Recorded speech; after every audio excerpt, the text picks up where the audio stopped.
익명 보장이 안 된다. 신고를 할 때. 내가 신고 3번 했는데 3번 다 가해자 부모에게 걸렸음. 덕분에 2번 소송당하고 재밌었다 이 씨발이라고. 그러니까 이게 정말 전화를 엄청 많이 했대요. 그러다 보니까 안 밝혀졌는데 기자들이 미리 알고 이제 이 교사가 심리적으로 굉장히 엄청 위축됐다는 거예요. 그 사람이 신고를 한 기관에서도 들을 수 있는 건데 그 뭐하러 신고자를 찾아서 취재를 해요. 그렇네요. 그 생각은 또 못 해봤네요. 나는 기레기가 싫어요. 지금 여러분은 본격 KBS 소통 방송 댓글 읽어주는 기자들을 듣고 계십니다. 뉴스 리포트로 보기만 해도 빡이 치는데 자세히 들으면 더 구체적으로 빡치는 기사에 대한 이야기입니다. 알파키 코너 시작하겠습니다. 최근에 좀 특히 아동학대 관련된 뉴스가 많이 나오고 있어요. 확실히 이런 뉴스들은 보면은 이렇게 대표적인 사건이 하나가 나오면은 정말 또 줄줄이 또 용기를 내서 그런지 또 이런 것들이 계속 나오더라고요. 그렇죠. 그래서 지금 연이어 이런 기사가 나오고 있는데 뭐 가방에 갇혀서 정말 뭐라고 해야 되지? 참 숨을 믿겨지지가 않죠. 믿겨지지 않는 그런 사건들이 많이 있어요. 또 오늘은 그래서 창녕에서 벌어진 아동학대 사건이죠.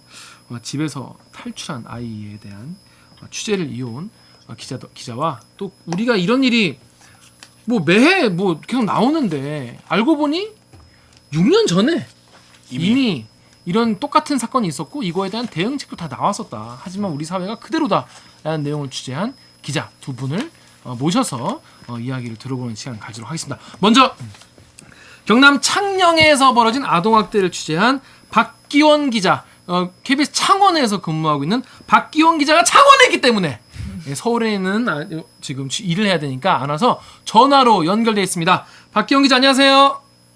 네, 안녕하십니까. 저 KBS 창원천국의 박기원 기자입니다. 네, 반갑습니다. 반갑습니다. 네, 저희 댓글 읽어주는 기자들이란 프로 오늘 처음 들어보셨나요?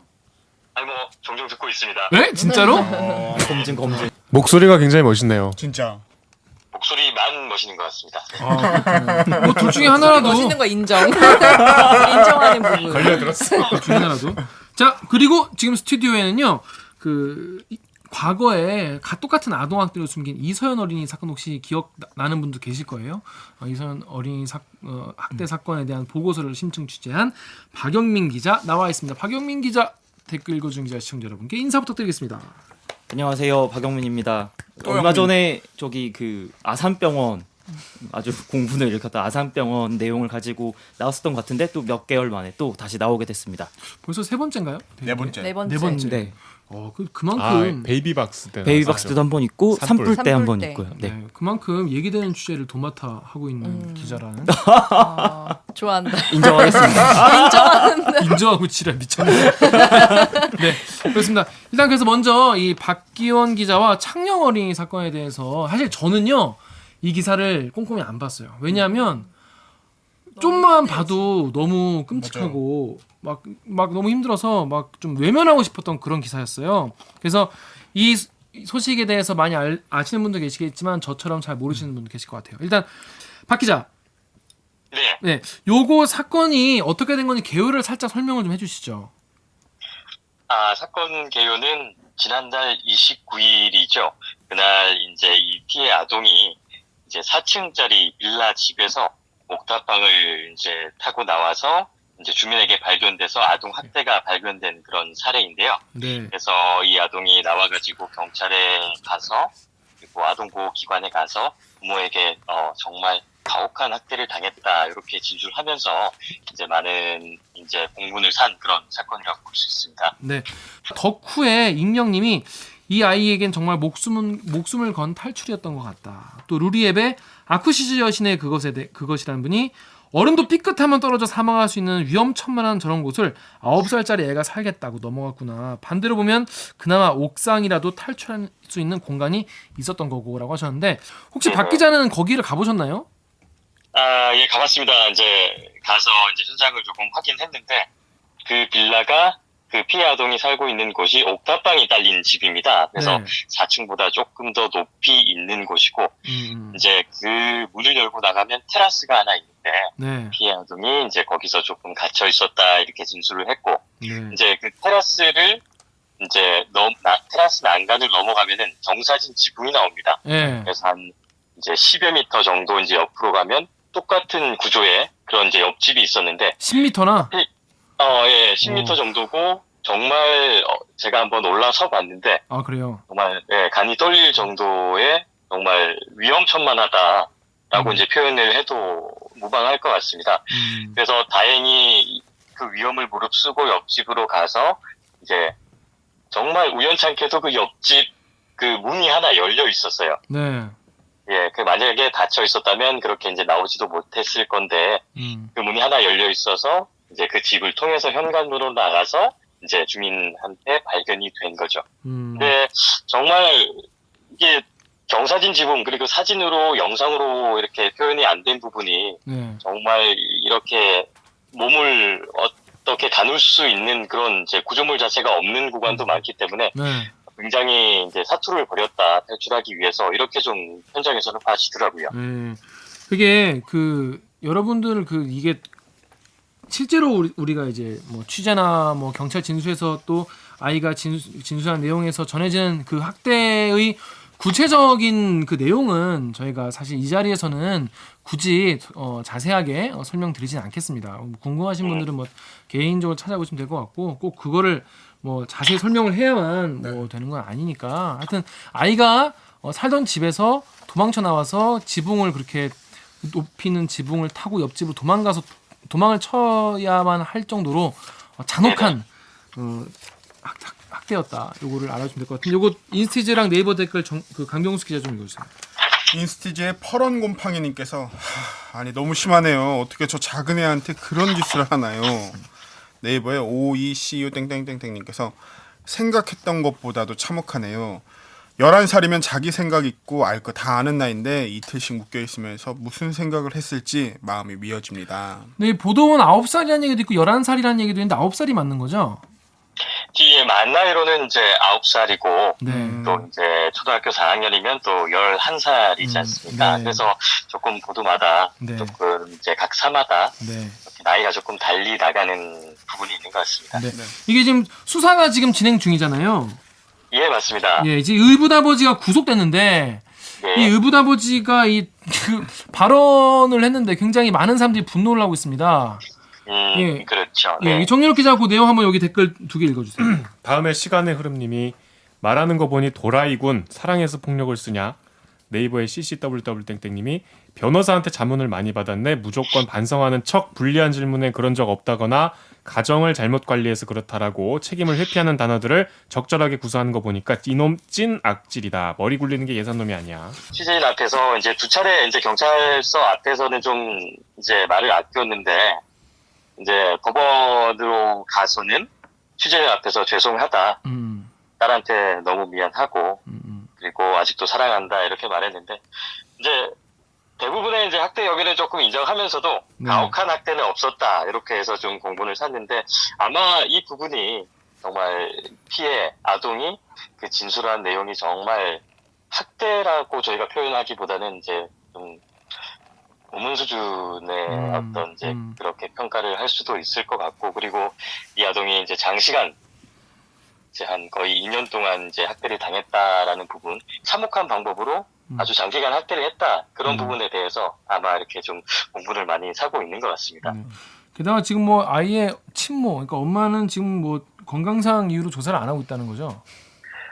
예, 맞습니다. 그 이제 조현병 전력이 있는 걸 조금 확인을 했었고, 그리고 이제 지난주에도 조사를 한번 하려고 했는데 이제 경찰이 찾아가니까 이제 자해소동을 조금 벌였습니다. 그래서 이제 입원을 한 상태고, 그래서 조금 이제 건강상 이유로 조사가 미뤄졌다 이렇게 경찰은 보고 있고, 지금은 이제 입원 중인데 이르면은 다음 주 정도에도 이제 경찰 조사를 좀 받을 수도 있고 그런 예정입니다. 그래서 이 친어머니가 이제 학대를 했다 이렇게 또 피해 아동이 그렇게 또 진술을 한 부분이 있습니다. 네. 그래서 이 친어머니에 대한 조사도 이제 빨리 이루어져야 이렇게 좀 이제 수사가 빨리 진행될 것 같습니다. 네, 뭐 아프다고 뭐 조사를 미루긴 하겠지만 안 하는 거 아니니까요, 그죠? 그렇죠, 그렇죠. 네. 아까 이 학생이 초등학교 4학년이라 그랬는데 그럼 네. 이제 선생님들도 알았어야 되는 거 아니냐 이런 말씀도 하세요. 우리 박용민 기자가 파리쿡이랑 요 대댓글 좀 읽어. VB님께서 학대가 2년간 지속되었다는데 9살이면 8살부터 학교를 다니니 더구나 작년이면 학교에 매일 갔을 텐데 그럼 그 애기 선생도 아이를 볼 일이 있었다는 얘기잖아요. 대댓글에 관심님이 물론 선생이 조금만 관심을 가지면 알겠지만 애가 숨기거나 말을 안 하면 모를 수도 있다고 봅니다. 학대당하는 걸 알고도 그냥 모르는 척하지는 않았을 거예요. 라고 말씀해 주셨습니다. 네, 이게 지금 어떻게 그 창원 쪽에 그 창녕청의 그 교육청에서는 뭐라고 지금 이거 보고 있나요? 일단은 이제 이 아동이 이제 창녕으로 전입 온 게 1월경이고 네, 학교에 이제 정식으로 입학을 한 거는 이제 3월 초입니다. 네, 근데 이제 아시다시피 저희 코로나로 이제 등교가 상당 부분 이뤄졌었고요. 그래서 약 3월부터 이제 5월 말까지 하면은 한 3달 정도 되죠. 이 3달 정도 되는 기간에 이제 온라인 학습도 진행을 했었고, 이제 학교 쪽에서는 이제 3번 정도 찾아갔다. 이렇게 지금 얘기를 하고 있고, 수차례 이제 통화도 했다. 라는 입장인데, 처음에 이제 3번 방문했을 때는 3월, 4월, 5월 이렇게 한 차례씩 방문을 했는데, 어떤 이제 학습 꾸러미 전달이나 어린이날 선물을 주기 위해서 방문을 했는데, 이제 이 학부모 쪽에서는 우리 집에 지금 신생아가 있으니까 이제 들어오지 말아달라라고 3차례 다 이렇게 거부를 한 상황입니다. 그래서 그래요? 예, 그래서 이제 직접 현장을 확인하지는 못했고요, 담임 선생님이. 이제 네. 이전 학교에서 넘어온 학생 기록부에는 이제 정말 장기 결석도 없을 뿐더러 네. 아주 좀 성실히 학교를 다녔다 이렇게 나와 있어서 학교 쪽에서는 일단은 그때를 의심할 만한 정황이 없었고 그러니까 찾아가도 봤는데 만나지 못했다라는 입장을 밝혔는데 일단 이 부분에 대해서는 네. 그 교육청 쪽에서 감사가 진행되고 있습니다. 아, 지금 현재 전입 온 학교와 이전에 있는 학교를 대상으로 지금 진행이 되고 있고요. 그래서 이제 결과는 조금 더 기다려 봐야 되지 않을까. 이제 그렇게 지금 조사가 진행되고 있습니다. 그러니까 이제 이 피해 아동이 이미 1월에 위기 아동 명단에 있었다는 거잖아요. 예, 굉장히 아쉬운 부분이라고 생각하는 게 네. 코로나 때문에 이제 2월 달부터 이 위기 가구에 대해서 잠시 이제 현장 조사를 중단하라라는 이제 복지부 지침이 있었습니다. 그래서 창녕구는 이런 지침이 내려왔기 때문에 우리는 갈 이유가 없었다. 가야 하는 의무가 없었다라는 입장을 이제 내놨는데 좀 아쉬운 부분은 있습니다. 예. 전문가들은 아니 집에 들어가지 못하면은 그래도 위기 가구인데 수개월 동안 저렇게 있는데 조금 영상 통화나 이런 부분이 좀 이루어졌으면 어떻겠나 뭐 그런 아쉬운 얘기를 많이 합니다. 네. 아 그러네요. 또 코로나가 또 그렇죠. 예상치 못했다. 이런 부분이 또 있네요. 자 마지막으로 요 네. 신고자분이 인터뷰도 해주시고 그래가지고 네네. 네, 저 뭐 우리야 또 이 사회에 계신 분들은 또 감사한데 또 이런 걱정하시는 분도 계셨어요. 클리앙의 고구미 세트님이 아니 근데 신고자 정보가 이렇게 나와도 되냐 너무 상세하다. 그래서 신고자분을 좀 만나 뵀나요? 좀 어떤 분이던가요 보니까? 제가 이제 그 편의점 당시에 같이 계셨던 분을 만나뵀는데 네. 이제 도로에서 이 아이를 직접 이제 차에 태워서 편의점까지 구조해 오신 분은 이제 만나지를 못했는데 만날 수 있는 가능성은 충분히 있었는데 이 분께서 이제 언론에 초반에 조금 노출이 됐지 않습니까? 네. 예, 그래서 이제 그 이후에 내가 이제 더 노출되는 거는 좀 이제 삼가하겠다. 이제 좀 너무 많이 부담스럽다. 그래서 이제 조금 이제 그런 부분이 있었고요. 사실 이 신고자분께서 정말 이 아이를 잘 발견하고 그리고 이제 편의점에서 어떤 조치를 하고 경찰에 신고하지 않았다면은 이 피해 아동은 다시 또 가정으로 돌아가서 어떤 상황이 또 벌어졌을지 모르는 상황이었지 않습니까? 그러니까요. 아무튼 그럼 지금 아이는 지금 어떤 상태에 있나요 지금? 아이는 그 이제 오늘 아동보호 전문기관에 계신 그 분을 직접 만나 뵀는데 네. 처음 발견 당시보다 이제 상당히 많이 호전이 됐고, 그래요? 이제 병원에서는 퇴원을 한 상태입니다. 그래서 지금 외래 진료를 받고 있는 상태고, 이제 밥도 잘 먹고, 이제 어떤 기관 사람들하고도 이제 웃고 지내고, 그리고 이제 웃음도 많이 이제 돌아왔고, 이제 한때 이제 다만 어머니와 이제 아버지에 대한 얘기는 일절 꺼내지 않는다라고 얘기를 하더라고요. 그래서 전문가들은 이제 일피 아동이 조금 호전이 되고 있지만은 그 가슴 속에는 조금 큰 상처를 안고 있지 않을까. 당연히 그렇겠죠. 예. 그럼 이 아이는 앞으로 어떻게 되는 거예요? 어디로 뭐 입양을 가게 되나요? 아니면 위탁가정 같은 데로 가게 되나요? 어떻게 되나요 앞으로? 이제 이 아동의 배상 치료와 심리 치료가 우선이다. 그리고 안정적인 상태가 됐을 때 그 아동의 의사와 이제 이 아동이 커갈 수 있는 이제 가장 좋은 환경을 고려해서 이제 그건 향후에 결정하겠다라는 입장입니다. 저 아동보호 전문 기관의 입장은. 네. 아이고 알겠습니다. 여기 지금 사실 처음 취재할 때 이렇게 아동 학대 같은 취재는 사실 좀 마음도 힘들고 좀 그렇잖아요. 맞습니다. 솔직히 뭐 첫 보도 나간 이후에 좀 이제 잠도 많이 설치기도 했고, 예. 제 나름대로는 이제 미진한 부분도 있고 한데, 그럼 앞으로의 보도는 저는 좀 왜 이 아동이 이제 이렇게 나와야만 했나, 그리고 왜 지속적으로 아동 학대가 이루어지나, 이런 부분에 대해서 좀 구조적인 문제로 좀 접근을 해서 취재를 해서 이 시청자들에게 조금 이제 알리도록 하겠습니다. 네. 그렇구나. 하여튼 참 고생 많으셨고요. 네. 앞으로 이제 뭐 수사 결과도 나오고 이제 뭐 재판도 네네. 진행이 될 텐데 네. 계속 잘 지켜봐 주시길 바라겠습니다. 네, 알겠습니다. 네, 오늘 이렇게 뭐 전화상인데 대리기 처음 출연 비슷한 거 하셨는데 어떠셨는지 전화 인터뷰.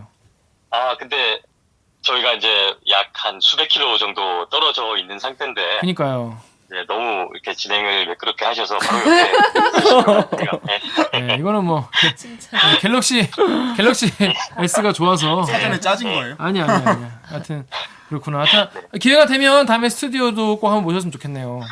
네, 감사합니다. 잘 네. 취재해보겠습니다. 네, 고생 많으셨습니다. 감사합니다. 감사합니다.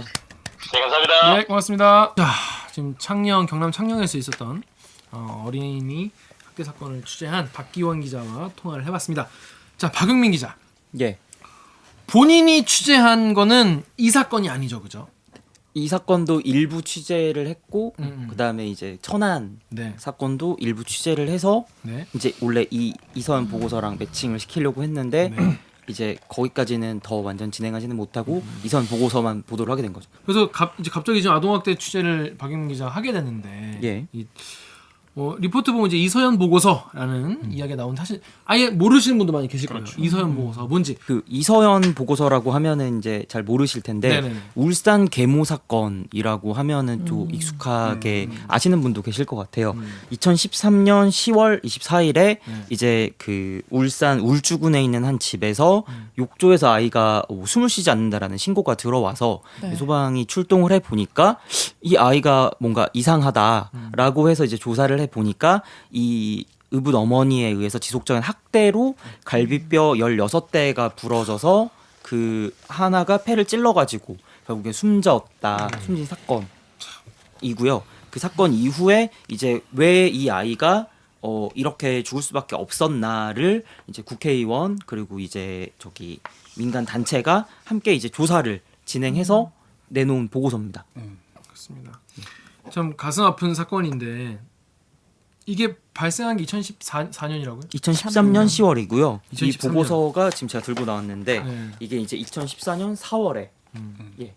사건은 나왔어요. 2013년에 나왔고 그리고 저 보고서는 2014년에 나왔는데 계속적으로 아동학대 사건은 계속 일어나고 있습니다. 그 파라님이 당시에 이서연 사건, 이 울산 계모 사건에 대한 보도를 보고 갈비뼈가 16개 부러졌댄다. 죽이고 싶었겠지 아이를. 하지만 우리는 계속 제자리에 있는 거 아니냐라고 얘기했어요. 이게 그러니까 최근에 이제 알려지고 있는 학대 사건들하고 사실 뭐 본질적으로는 거의 똑같은 거죠. 그렇죠. 그러니까 뭐 큰 틀에서 말하면 국가의 아동 보호 체계가 작동을 하지 못했다. 그래서 이 아이는 뭐 죽을 수밖에 없었다. 혹은 결국 목숨을 걸고 탈출을 했다라는 걸로 이제 귀결이 되는 거죠. 이서연 보고서가 왜 유명하냐면 여기에 보면은 그 당시 아이에 대한 학대도 있었지만은 이 학대를 막을 수 있는 순간이 계속 있었거든요. 그렇죠.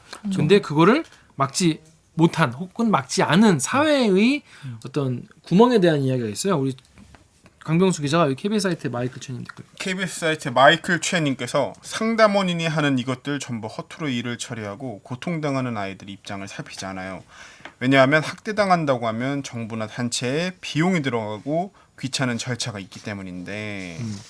그 박영 기자, 요게 지금 네. 실제로 당시 이서연 보고서에 드러난 어떤 우리 사회가 아동 학대를 막지 못하는 그 신고가 뭐 되더라도 대응하지 못하는 그런 게 어떤 포인트가 좀 있는 거예요? 일단은 크게 보면은 이 아이가 숨지기 전에 2년 전에 유치원 교사가 지속적인 학대 정황을 발견을 해서 신고를 했는데 선생님이 이미 유치원 선생님이 신고를 했는데 그거를 조사하고 나서 원가정 보호 조치, 그러니까 이 아이는 따로 분리해서 키우는 게 아니라 집에서 키울 수 있다라고 결정이 내려졌고 원가정 보호 조치. 예, 원가정 보호 조치가 있어서 그 조치가 내려져서 결국 그 집에 계속 머무르게 됐고 이 또 여기 창녕 아이도 그 이제 출생을 좀 따라가다 보면 대구에서 창원에서 거제에서 이렇게 창녕까지 가게 된 거잖아요. 근데 이 아이도 울산으로 오기 전에 포항. 이제 포항에 있다가 인천에 있다가 울산까지 내려오게 된 건데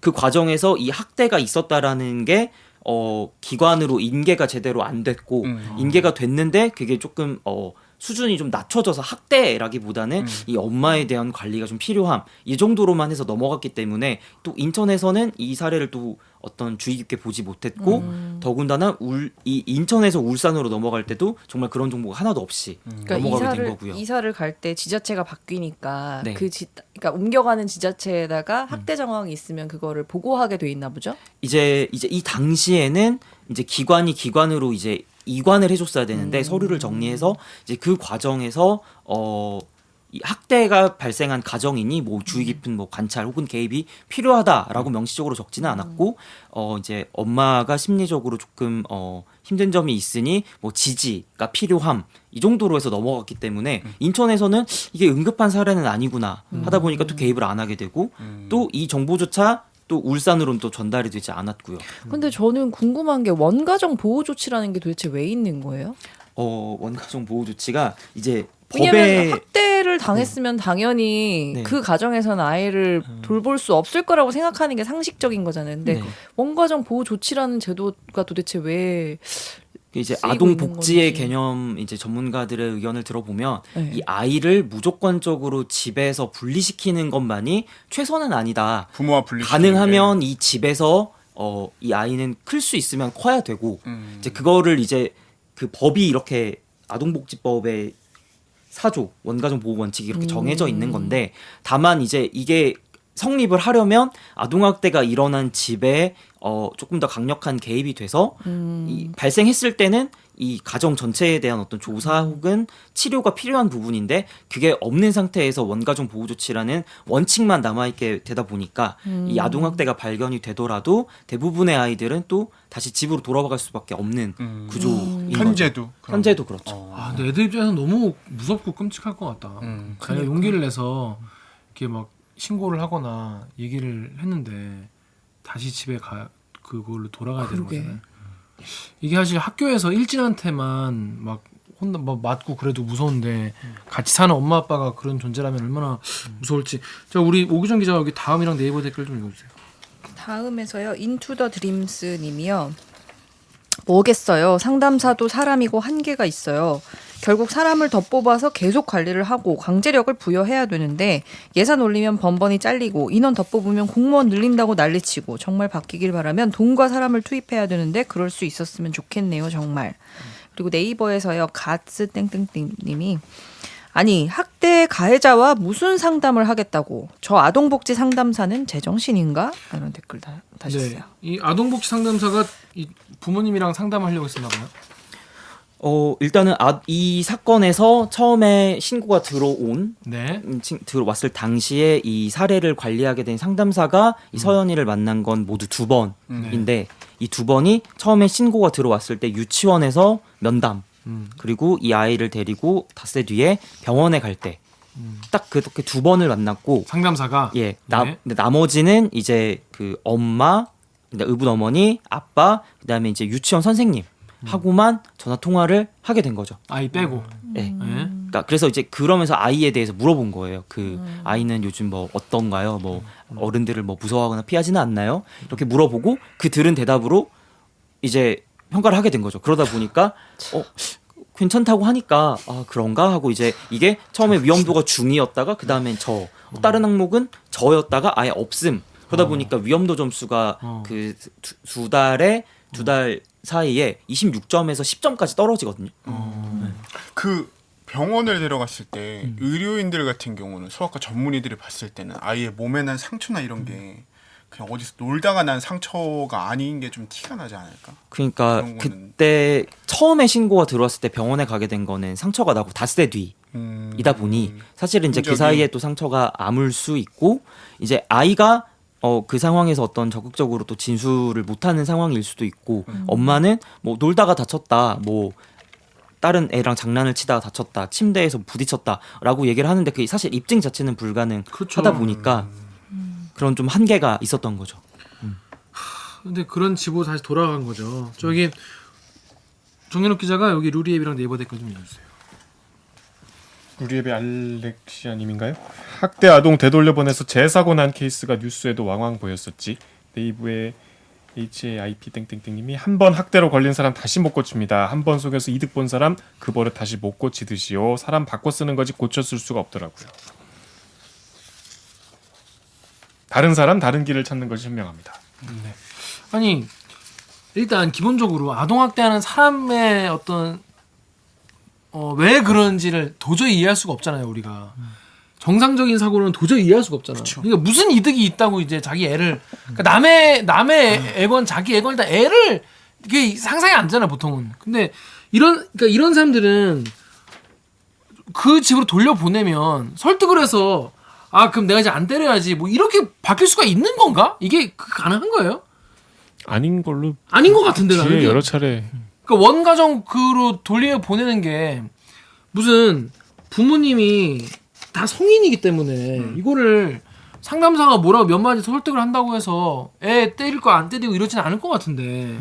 이 원가정 보호 조치가 지금 어쨌든 아동 학대에 꽤나 관심이 높아진 상황에서도 전문가들도 여전히 굉장히 유의미한 조치라고 이야기하고 있는 거예요. 이거는 뭐 어떻게 바꾸시는 방법이 없나? 원가정 보호 조치가 나쁜 제도라고 말하는 전문가들은 거의 없고요. 아, 그래요? 그러니까 가능하면 집에서 키우는 게 아니, 물론 좋다. 좋지. 다만 예, 예, 그 다만. 집에서 스트레스 혹은 아니면 이 어떤 학대가 발생하게 된 요인이 있다면 그 요인에 어떤 지속적으로 개입을 해서 이거를 차단해주고 예를 들어서 뭐 물론 핑계가 다 안 됩니다. 근데 내가 뭐 산후 우울증이 있다, 아니면 내가 뭐 집이 요즘 경제적으로 너무 어렵다, 이런 것들이 있다면 예를 들어서 이 집이 경제적으로 좀 어려웠다 뭐 하면 받을 수 있는 서비스가 뭔지를 좀 더 지원을 해서 넣어주고 뭐 육아 산후 우울증이 왔다 그러면 이 부분에 대해서 또 상담을 받을 수 있게 해주고 그렇게 해서 이 집이 회복이 되게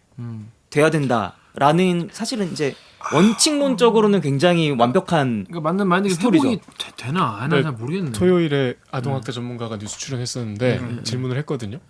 근데 원가 쪽 보호 원가정 보호 원가족이라고 하더라고 이 사람. 전 세계적으로 그게 없는 나라는 없대요. 그리고 자기도 그게 나쁘다고 생각하진 않는데 다만 선진국과 다른 거는 가정을 돌려보낸 다음에 학대가 또 있었는지 부모가 바뀌었는지를 지속적으로 확인을 해야 되는데 우리가 그게 좀 부족하다. 가서 이제 생활하는 거를 보잖아요. 하루 종일 막 이렇게 외국 같은 경우는 지켜보는 그런 그러니까 이것도 이제 그러니까 이제 이거 다 전반적으로 봐야 되는데 이렇게 될 수밖에 없는 구조를 보면 일단은 이게 아동 학대가 발생을 했을 때 이 조사를 나가는 사람들이 있고요. 네. 이 조사가 끝난 다음에 학대라고 판정이 났을 때 적어도 3달 가까이는 사례 관리라고 해서 관리를 하는 사람들이 있어요. 근데 이제 이 많은 아동학대 사건들로 인해서 그래도 우리가 조금 한 발짝 더 나아간 이 부분은 올해 10월부터는 이제 이런 게 들어왔을 때 신고가 올해 들어왔을 10월. 때 법이 개정이 돼서 올해 10월부터는 전담 공무원 네. 조사의 강제성을 가진 공무원이 경찰과 함께 가서 조사를 할 수 있어요. 근데 다만 아직 부족한 부분은 이렇게 해서 학대라고 판정이 나더라도 이제 이후에 그 사례 관리 부분인데 이 부분은 아직까지 민간의 영역에 있고 강제성이 없어요. 그러니까 그래서 예를 들어서 사례 관리 해야 되니까 오늘 좀 상담을 하시자라고 얘기를 했을 때 그 부모가 나 오늘 바쁘다. 뭐 아니면 나 시간이 없다라고 했을 때 아니요 받으셔야 돼요라고 강제할 수 있는 부분이 많이 없고요. 이 부분은 이서연 보고서에도 나오는 이 의붓 어머니 사례에서도 마찬가지였고요. 이건 그 원가정 보호 원칙의 대전제는 부모도 사람이고 사람은 불완전한 존재이기 때문에 어쨌든 교육이나 또 교화, 심지어 뭐 처벌을 통해서 좀 바뀔 수 있다는 바뀔 수 있다는 게 게 전제잖아요. 네. 근데 최근에 나오는 이 아동 학대 사건들의 양상은 바뀔 수 없는 지경의 범죄들이잖아요. 이건 인간이 할 수 있는 짓들이 아니잖아요. 어떻게 거의 고문 수준이죠. 초등학교 4학년 애한테 쇠사슬로 목을 감을 수가 있어요.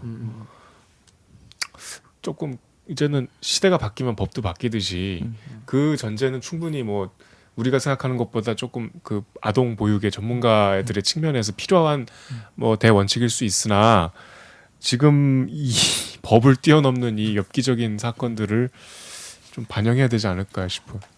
그래서 이제 제가 취재 과정에서 이제 들었던 이제 얘기 중에 하나 기억에 남는 게 그 예전에 작년인가요? 그 하와이에선가 네. 아이 차 안에 두고 네. 내렸다가 맞아요. 우리나라 그 부모가 부부. 정말 그 아동 학대 혐의까지 거의 적용이 돼가지고 네. 우리나라였다면 에이 뭐 실수였겠지 하고 넘어갔을 수 있을 이런 사건도 그 나라에서는 정말 엄격하게 이거는 학대로 볼 수 있다라고 판정을 내려서 강하게 공권력이 개입을 하는 거잖아요. 네. 사실은 그래서 우리나라도 어떻게 보면 이런 지경에 이르렀다면 최소한 이제 이 원가정 보호 조치가 있는 한에서는 만약에 이런 사건이 발생했을 때는 더 강하게 개입을 해서 강제적으로라도 이런 것들을 떼어놓거나 그러니까 사례별로 네. 더 강하게 어떤 압박을 해야 된다라는 의견도 있기는 있더라고요. 이게 보면 그러니까 서연이 사건이 있고 난 뒤에 시간이 거의 한 6년이 흘렀는데도 비슷한 양상의 엽기적인 범죄가 일어난 거잖아요. 네. 좀 우리나라는 기본적으로 약간 집안에서 일어나는 일을 여전히 좀 사적인 영역의 일이기 때문에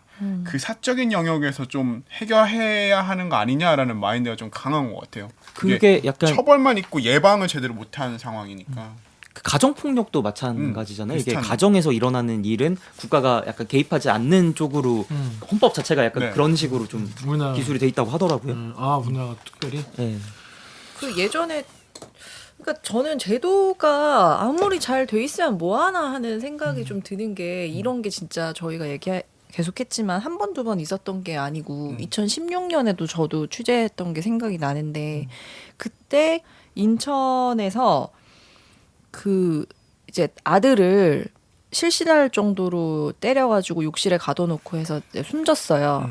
근데 그 아들이 숨지니까 그 부모들이 아들 시신을 훼손해서 냉장고에다가 4년 동안 방치해놓고 그게 이제 장기 결석 아동으로 좀 누군가 의심해가지고 그 적발이 된 건이 있어요. 그리고 그게 그 부모가 30년형을 그러니까 그 30년형에 처해졌어요. 근데 그때도 그러니까 4년이면은 4년 동안 학교에 안 나타난다고 하면 네. 그건 당연히 장기 결석 아동으로 보고 특별히 관리를 들어가야 되는데도 불구하고 그런 게 이루어지지 않았던 거잖아요. 그러니까 이게 제도가 있으면 뭐 하나. 그러니까 사람들이 별로 인식 자체가 아동 학대에 대해서 별로 예민하게 반응하지 않는 그런 느낌? 그런 걸 지울 수가 없어요. 그러니까 이게 그 지금 창녕 같은 케이스도 그 뭐 요주의 부모로 분류가 돼 있었던 거잖아요. 그리고 계속해서 가정 방문을 해야 되는데 가정 방문에서 번번이 퇴짜를 당했음에도 불구하고 그 이후에 다른 조치를 하지 않았잖아요. 근데 이게 우리가 좀 너무 인식 자체가 제도를 떠나서 좀 아니란 게 아닌가 이런 생각이 좀 들어요. 아니 그러니까 기사가 나오면 모두가 정말 공분을 하잖아요. 공분은 하는데 변화에. 정작 이 담당자라고 해야 되나? 뭔가 이거를 실무자라고 해야 되나? 그분들이 좀 약간 문제가 있는 건지 아니면은 앞에 말대로 정말 인력이 부족해서 정말 일손이 너무 부족해서 아니 근데 제대로- 이런 거는 사실 담당자가 따로 있을 수가 없는 게 응, 그 같은 해 2016년에 제가 전에 한번 얘기한 것 같은데 제 기자 생활에서 제일 힘든 주제였거든요. 원영이 맞아요. 그 욕실에서 세제를 부어놓고 가둬놨는데 맞아요. 거기서 얼어 죽었어요.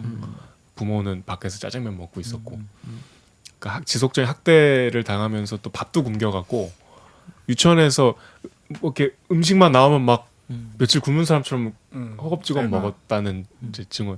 그러면 그걸 보면은 몸무게가 17kg인가 아마 그랬어요. 허겁지겁 자기가 봐도 이상하다고 느꼈으니까 뒤늦게 그런 진술을 한 거 아니야.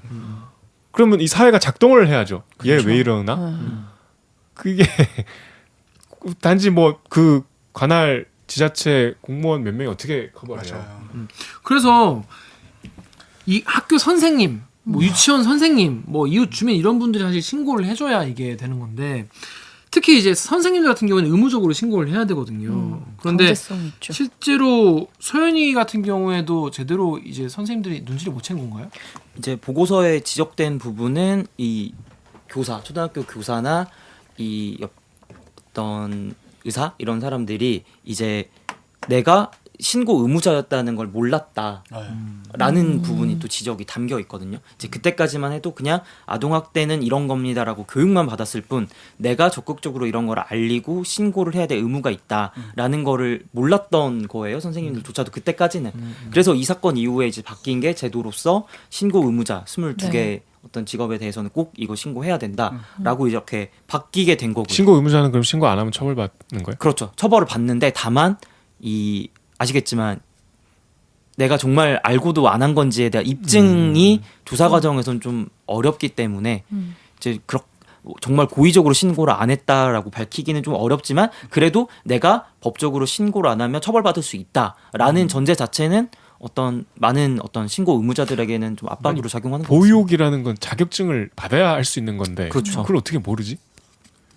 그러니까 자격 시험에 그런 내용이 안 들어가나? 그러니까 배웠지만 내가 이제 이게 아동학대의 징후로 볼 수 있는가에 대해서는 또 제대로 교육을 왜냐면 이 학대가 정신적 학대부터 뭐 육체적 신체적 학대까지 너무 다양하게 일어나는 범위에서 일어나는 일이기 때문에 그런 것들에 대해서 뭐 케이스 공부나 아니면 내가 이럴 때는 이렇게 해야겠구나라고 교육을 그때는 이제 제대로 받지 못했던 것 같아요. 근데 지금은 1년에 한 번씩은 꼭 그런 교육을 받아야 되고 이렇게 지정이 돼 있는 거죠. 그렇게. 그런 건 좀 나아진 거예요. 죽으니까 이렇게 한 거 아니에요? 그렇죠. 누군가의 죽음을 딛고 늘 항상 이런 식으로 조금씩 이웃이나 이렇게 근거리에 사는 사람이 이걸 발견했다면 또 신고를 해야 된다 이런 것들이 있어서 아마 저희도 옆집에서 누군가 이런 일을 당한다면 신고를 또 해야 되지 않을까 싶습니다. 그런데 신고 의무자들 또 아니면 주변 사람들이 신고를 하기 힘들다, 신고를 꺼릴 수밖에 없다 이런 의견도 있어요. 덕후의 익명님이 익명 보장이 안 된다. 신고를 할 때 내가 신고 3번 했는데 3번 다 가해자 부모에게 걸렸음. 첫 번째는 아동보호단체에서 찾아와서 대놓고 가해자들 가족 앞에서 신고자님이시죠? 이지랄했다는 거예요. 두 번째, 세 번째도 임시보호 쪽이나 다른 기관에서 정보를 대놓고 흘림. 덕분에 2번 소송도 하고 재밌었다 이 시벌이라고. 그러니까 이게 진짜 분노를 하셨어요. 네, 너무 큰 문제 같아요.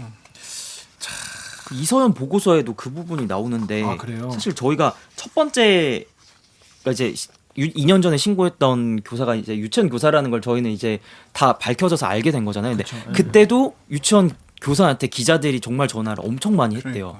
그러다 보니까 안 밝혀졌는데 기자들이 미리 알고 이제 이 교사가 심리적으로 굉장히 엄청 위축됐다는 거예요. 내가 알려줬구나. 다 알려줬구나. 그래서 이 부분도 보고서에 좀 있거든요. 그래서 뭐라고? 이 제보자에 대해서는 꼭 이렇게 보호를 해야 된다. 아 그러고 보니까 지금 아까 통화에서도 박기영 기자가 말한 것 네. 같이 그 신고자분도 이제 본인이 이제 드러나고 싶지 않아 한다는 게 사실 신고자가 누군가가 중요한 건 아닌 거죠. 왜냐면 보복이 있었을지도 모른다는 보복이 두려움이 있을- 있었다. 그렇죠. 보복이 있을 수 적혀 있으니까. 있고. 아 그분이 그렇게 진술했다는 거예요? 네네네. 그래서 여기서 이제 개선 필요 사항으로 신고자의 신원 보호 조치, 신원을 유출한 당사자에 대한 제재 조치가 강화되어야 한다라고 적혀 있는데 사실은 이제 이번에 창녕 사건에서도 그 신고자에 대해서 누가 신고했는가 그리고 인터뷰도 하고 굉장히 많이 나왔잖아요. 그래서 그 부분에 대한 고민도 전 좀 있었던 것 같아요. 취재하면서. 이게 사실 그 학대라는 것도 어떻게 보면 되게 미묘한 경계선이 있을 수 있잖아요. 그러니까 그 전에 사전에 이렇게 신고가 좀 어떻게 보면 활성화된다면 그 부모가 아직 그 심한 학대 수준이 아니더라도 뭔가 그런 의심스러운 상황에서 멈출 수 있는데 그런 예방의 효과가 되게 큰 건데 이런 식으로 만약에 확실하지 않은 상태이기 때문에 막 이쪽에서 아 네가 왜 그랬냐라면서 신고자 신원을 노출하면 소송당하고 이러면 그게 또 네, 현장에 너무 같이 어렵죠. 신고를 받고 조사를 나가는 상담원하고 경찰하고도 약간의 그런 의견 차이가 있을 수밖에 없다고 해요. 어떤 경찰 같은 경우에는 이제 사법 체계 관점에서 보다 보니까 가장 우선적으로 보는 게 현장성과 응급성. 그러니까 이미 얘가 지금 다쳐 있고 얘가 또 다칠 것 같은 응급성이 있어야만 이거는 좀 빨리 개입을 해야겠다라고 판단을 하는 편이고 상담원 같은 경우에는 이제 경력은 조금 짧더라도 이런 아동의 어떤 발달 사항으로 봤을 때 이 정도면 좀 떼어놔도 되지 않을까 의견이 충돌을 하는데 이게 경찰이 이 정도는 근데 학대인가요라고 빠지면 이 상담원이 고발을 해야 되는 거잖아요, 사실은 경찰은. 그러니까 거기에 대한 또 부담감도 있다고 하더라고요. 직접 고발을 해야 되는 거잖아요. 이 아부전에서 아동보호 전문기관에서 이 부모를 고발해서 수사를 맡겨야 되는데 결국 근데 또 초반에 경찰이 이렇게 판단을 했는데 이게 고발한다고 해서 또 이게 수사로 이어질 수 있을까에 대한 고민도 있고.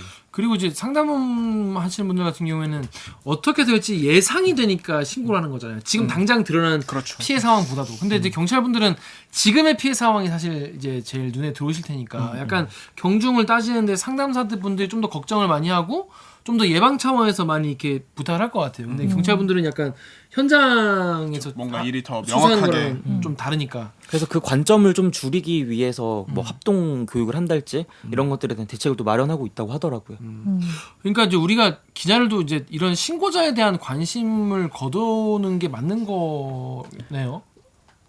거두는 게 맞기는 한데 이게 저도 이게 막상 고민이 되는 것 같아요. 제가 거제도에 있는 학교를 또 취재를 하면 어쨌든 또 결국 그런 당사자들을 만나야 되는 거잖아요. 그렇죠, 그렇죠. 그때 발견 못 하셨어요? 이런 것들 또 직접 만나야 되다 보니까 사안을 재구성하는 만나야 과정에서. 얘기를 듣고 내가 판단을 할 수 있으니까. 아니 근데 신고자를 직접 만날 필요는 없죠. 신고자를 인터뷰할 필요도 없는 거고 신고 내용에 이미 다 들어가 있는 거고 그러니까 결과적으로 학대가 일어났다는 게 중요하지 그 신고자를 만나서 들을 수 있는 얘기라는 게 사실은 뻔한 거 아니에요?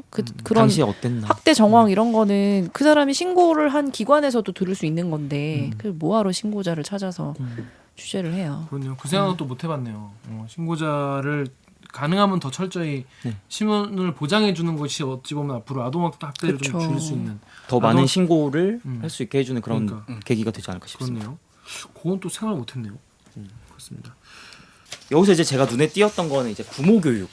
부모 교육 이제 장기적인 건데 부모 교육이 필요하다. 그러니까 이제 아동 수당을 저희가 주잖아요. 이제 뭐 키우는 거에 대해서 이제 그럴 때 그냥 그 수당을 받아가게만 하지 말고 이 수당을 받으려면 부모 교육, 그러니까 누구나 다 처음이기 때문에 이게 처음엔 잘못된 건지 아닐지 모를 수도 있다. 그렇기 때문에 이거는 학대고 이건 애들한테 해서는 안 되고 아이 그 발달 단계별로 맞춤형으로 부모에게 이런 식으로 대하는 게 필요하다. 라는 이제 그런 이제 부모 교육이 필요하다. 지금 이게 교육으로 먹히는 수준이냐고 이게. 근데 이제 시급한 여기 거는 뭐 그러니까 정력 기자 말대로 이게 우리 지난번에 안전 이별 얘기도 했잖아요. 안전 이별. 제정신인 사람은 그렇죠. 안전하지 않게 이별을 해도 그러니까 막 가혹하게 이별을 해도 막 와서 막 찌르거나 이러지 않아요. 그러니까 체벌과 학대가 좀 보호할 수 있죠. 어떤 케이스는 나는 교화를 목적으로 체벌을 했는데 좀 정도가 심하다고 판단하는 상황도 있을 수 있죠. 수많은 가정에서. 그렇죠. 그럴 수도 있겠죠. 그 상황을 명확하게 인식하게 하자는 취지는 뭐 저거나 부합하는데 네. 애를 막 가두고 묶고 때리고 갈비뼈 이거로 무슨 교화를 해요. 그게 교육으로. 이런 건 그냥 애랑 떼놓고 감옥에 보내야 되는 사람들이잖아요. 네. 이 보고서에 이제 마지막에 이제 나와 있는 게 뭐라고 돼 있냐면 이 모든 문제를 유발해 유발의 모든 책임을 전가할 수 있는 단 하나의 거대한 구조적인 원인은 존재하지 않는다. 그보다는 어느 누구도 고의로 저지르지 않은 여러 개의 허점과 실수, 미흡한 대응, 제도적 맹점들이 누적되고 맞물려서 한 아이가 목숨을 잃었다라고 돼 있거든요. 그래서 이게 어떤 하나의 정말 잘못된 제도가 있었던 게 아니라 현장에 있는 사람이 설마 하면서 넘겼던, 아니면 이게 아동학대 이제 그런 것들을 제대로 넘기지 못, 그러니까 포착하지 못한 그런 것들이 쌓여서 아이를 이제 죽음으로 몰았다라고 돼 있거든요. 이거는. 악마를 찾아내지 못한 거죠. 근데 서현이 사건 때도 정말 엄청난 충격인데 지금 뭐 연옥 선배 이야기한 원영이 사건도 그 중간에 있었던 거고 이번 사건도 있었던 거고 사실 6년 동안에 너무 많은 아동 학대 사건이 있었으니까 이거 뭐 그때마다 매번 이런 안타까움만 더해진 다음에 지나가야 되는 건지 원영이 사진 보면 네. 굉장히 예쁘거든요. 네. 6살짜리 남자아이였는데 그래서 저희는 취재 때문에 이제 납골 땅을 갔는데 장난감 이런 게 되게 많아요. 막 어떤 아주머니도 그냥 아무 상관이 없는데 뉴스 보고 와서 막 우시더라고. 그게 사실 보편적인 인간의 그러니까. 정서잖아요. 그렇죠. 근데 그거를 지근거리에서 학대하는 부모는 이건 제도가 있다면 그 사람들을 찾아내서 처벌을 하는 방향이 돼야지 무슨 사전에 교육한다는 건 정말 말장난이고. 그러니까 이거라도 한다 뭐 이렇게밖에 안 보여주는 것 같은데. 그러니까 그 학대가 발생했을 때 적극적으로 떼어놓고 아동을 전문 보호 기관에다가 그 위탁을 하고, 그러니까 수사를 철저하게 하고 처벌까지 강화하는 그런 게 더 필요할 것 같다는 네. 생각이에요. 네. 근데 아직도 인력하고 예산이 지금도 너무 부족한 상황인 거죠. 그러니까 지금 아까도 말했다시피 왜 이 어떤 상담사가 네. 왜 여기를 두 번밖에 갈 수 없었던가. 본인이 담당하고 있는 사건이 평균 60에서 70건이거든요. 이거를 한 달로 놓고 보면 하루에 2집씩만 다녀도 한 달이 다 가고, 근데 이 2집이 지근거리에 붙어 있는 것도 아니고 이 여러 개 시도를 또 시군을 또 포함하고 있거든요. 그러다 보니까 이 정말 매일 자주 찾아가서 보기에는 좀 힘든, 그래서 이게 미국이나 OECD 평균보다도 저희가 훨씬 높아요. 이게 OECD는 보통 24개, 25개 정도로 관리하는데 저희가 그것보다 지금 거의 60개에서 70개 정도로 관리하니까. 거의 2-3배로 많이. 그러니까 이게 여전히 저는 저런 수치나 이런 얘기 들을수록 아직까지 우리 사회가 확실히 아까도 잠깐 말했던 거지만 이걸 너무 사적인 영역에 알아서 처리해야 되는 사건이라고 좀 여기는 경향이 있는 것 같아서 이게 되게 살인 사건 엄청 나면은 사실 되게 확 격리시키잖아요. 정말 최고로 높은 처벌을 하고. 근데 학대로 인한 살인 사건이나 마찬가지인 건데 이거에 대해서 조금 더 중하게 여겨야 되지 않을까 싶어요. 너무. 무조건적인 분리 얘기도 나오는데 사실은 쉼터 자체가 이게 70개 정도고 이거를 결국엔 남녀도 분리해서 키워야 되기 때문에 전국에 이른 게요? 네. 그거밖에 없어요? 네. 그래서 또 이게 그러면 남자의 35개, 여자의 35개 정도밖에 없는 거거든요, 이게. 그러다 보니까 또 한 집에는 7명 정도밖에 못 살아요. 그래서 정말 이 뭐 만 몇천 건의 아동 학대가 있지만 이 아이들을 현실적으로 또 키울 쉼터도 사실은 되게 부족하고 그래서 거기에 대한 또 다른 대안 입법이 또 필요한 상황이고 지금 이거 이후에 지금 이 쉼터와 관련된 조금 후속 취재거리가 있어가지고 그 부분을 조금 더 취재를 지금 하고 있거든요. 네. 그렇습니다. 아무튼 오늘도 이제 문재인 대통령이 그 천안 어린이 학대 사망 사건 당시 아동 학대가 일어날 가능성이 커진 만큼 더욱 적극적으로 미개 아동을 찾아내야 한다고 지시했다. 그리고 이제 문 대통령이 학대받는 어린이를 보호해주는 시스템을 빈틈없이 갖춰야 한다라고 지시를 했다고 하는데 정부도 이번 사건에 대해서 좀 더 관심을 가지고 있는 걸로 보이니까 좀 더 진일보한 정책이 좀 나왔으면 좋겠네요. 참 기자들은 이런 보도나 취재를 하고 나면 되게 뭐랄까 약간의 우울증이랄까? 되게 맥빠짐? 맞아요. 네, 그런 걸 많이 느껴요. 왜냐하면 우리가 보통 이제 기자들이 제일 신나는 취재는 거대한 나쁜 놈을 딱 그놈의 잘못한 걸 딱 내가 까발려가지고 세상 사람들한테 알리고 그걸로 인해서 처벌을 받게 하는 게 거기에 대한 합당한 대가를 치르게 하는 게 기자들이 할 일 중에 하나인데 이런 보도 취재와 보도는 정말 한 가정에 정말 이런 이야기고 정말 그 피해자는 정말 약하디 약한 정말 우리나라에서 사회에서 가장 약한 존재잖아요. 그러니까 아무런 저항을 할 수 없는. 그래서 이런 걸 취재하고 나면 정말 맥 빠지고 기분도 참 계속 좀 그런데 어떻게 박영민 기자 이번에 그거 취재하면서 좀 어땠습니까? 저도 보고서를 읽고 취재를 다니면서 주말 동안에도 굉장히 다운이 돼 있었던 것 그렇다니까. 같고, 그리고 어제 리포트 하면서도 저도 서연이 사진을 또 이렇게 봤는데 또 엄청 밝게 웃고 있었어요. 그래서 그걸 보니까 너무 마음이 아팠고, 이 서연이가 태어나서 이 일을 당하기까지의 과정이 또 상세하게 또 적혀 있는데, 이 과정을 따라가다 보니까 저도 모르게 좀 감정이입이 되고, 좀 왜 이때 막지 못했나라고 이렇게 또 화가 나는 지점도 있고 좀 그랬거든요. 얼마나 무서웠겠어요. 네? 얼마나 무서웠겠어요. 그러니까요.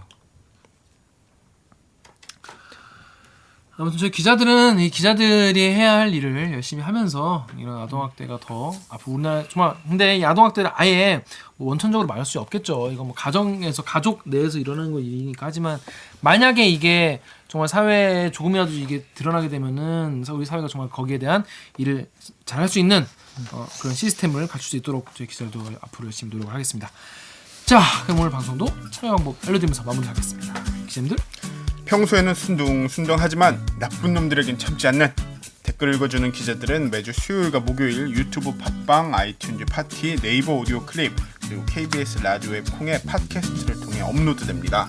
오늘 저 박영민 기자처럼 대들기에서 보고 싶은 기자 혹은 다뤄줬으면 하는 기사가 있다고요? 방송 관련 의견은 인스타그램, 유튜브, 팟빵 계정에 댓글을 남겨주세요. 오늘 방송은 여기서 끝이 나지만 대들기는 다음 주에 또 돌아옵니다.